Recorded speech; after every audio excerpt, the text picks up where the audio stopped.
So for today's update, we actually get some more content added as part of a free Barbarian event. This consists of 25 tiers, and at the end of this, you will get the Cap 45 pistol. This is a fully automatic pistol. You have to get through 25 tiers to get this, but you have 27 days to do it, so there's no rush. I went ahead and bought this just so I could do some testing and see if it's worth actually being excited for it. But before that, we also get our first epic crash outfit that doesn't require you to spend money, as well as a reactive camo for the Hades LMG. These are really the only three things that I personally care about in this Barbarian event. Alongside these, we finally get the Vampire Hunter Mastercraft of the Vapor, available today, but it's a whopping 1,000 COD points, so just make sure you really want it before you spend $10 on it. So let's get into this Cap 45. How good is it, and should you even care? Well, I actually can't even test it as thoroughly as I would like to because none of the attachments on this gun are working.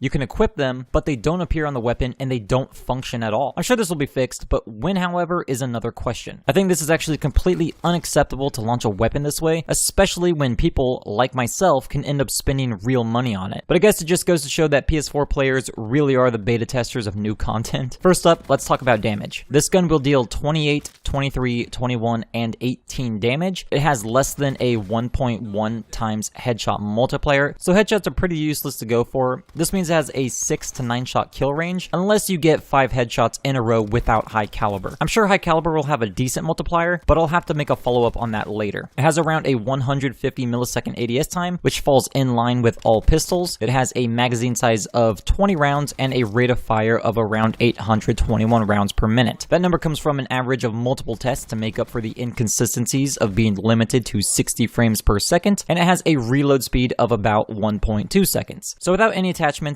you're looking at a time to kill between 365 and 584 milliseconds. To me, those are pretty decent numbers and make this a worthwhile secondary to use. When we eventually get attachments working, it will make it even better because we can use things like grip to reduce recoil and high caliber to give it a little more power against headshots. I'll have to make a follow-up video once attachments are working to address how rapid fire 1 and 2, as well as the high caliber attachment, will affect the performance of this weapon, but overall, I think this is pretty decent and I love the addition. With that, a like and subscribe is always appreciated, and I'll see you next time.